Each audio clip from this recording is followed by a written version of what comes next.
Good afternoon, everyone. My name is Elizabeth Espinosa, Executive Director of Communications for the Los Angeles County Sheriff's Department. We thank you so much for being here with us today. In the order of speakers that we will have today will be LA County Fire Chief Daryl Osby, and then we will have LA County Sheriff Alex Villanueva come to the podium. Thank you.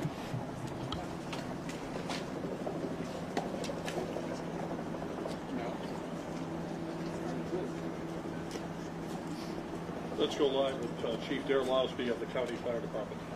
Good afternoon. My name is Daryl Osby, and I'm the Fire Chief of the Los Angeles County Fire Department. I want to thank you for coming here to today's briefing of the Willow incident. Today, shortly before 10 o'clock at 9:47 a.m., the Los Angeles County Fire Department received a 911 call of a potential helicopter down in a brush fire at the intersection of Los Virgenes Road and Willow Glen Street in the city of Calabasas in unincorporated Los Angeles County.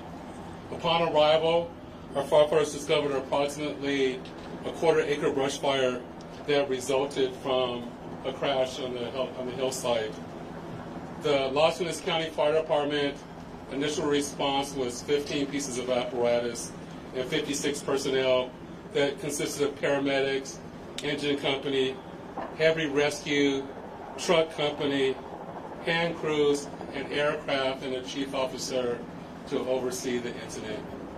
Upon arrival during the incident, and upon arrival of the Sheriff's Department, our two respective departments entered into unified command to handle this incident. Our firefighters on scene indicated that there was a debris field in steep terrain with a quarter-acre brush fire that was occurring at the time. Our firefighters hiked in to the accident site with their medical equipment and hose lines to extinguish the stubborn fire, as it included the brush fire, debris from a helicopter, and the fire also included magnesium, which is very hard for our firefighters to extinguish because magnesium reacts with oxygen and water.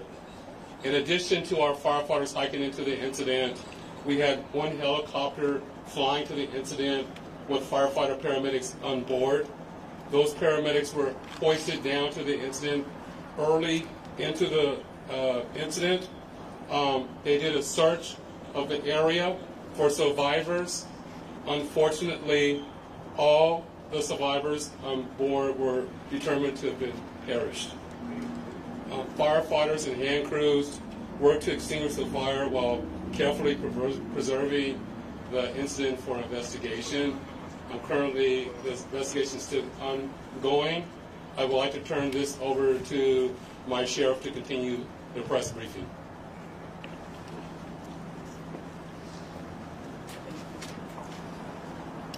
Thank you, Chief Osby. Personnel from Los Angeles Sheriff's Station responded to the scene of the crash site and assisted the fire department, and we've established a containment area, and now our Aero Bureau has a handle on traffic or aircraft accidents. However, when there's a fatality, then it switches to the National Transportation Safety Bureau, the NTSB, and the Federal Aviation Administration, the FAA. The FAA is already on scene and assisting. We're waiting the arrival of the coroner's office to assist in the recovery of the remains. As the chief indicated, there were no survivors. We have a manifest that indicates that there was 9 people on board the aircraft, the pilot plus 8 individuals. There is wide speculation of who the identities are. However, it would be entirely inappropriate right now to identify anyone by name until the coroner has made the identification through their very deliberative process, and they've made notifications to next of kin. And it would be extremely disrespectful to understand that your loved one was perished and you learn about it from TMZ. That is just wholly inappropriate, so we're not going to be going there. We're going to wait till the coroner does their job, and we're assisting the families of those who believe they've been impacted, and it's a tough process. And our hope goes out to all of the members who were on board, all the family of everyone who was on board this aircraft, and God bless their souls. So at this point in time, we have nothing that we can add until the coroner does their job.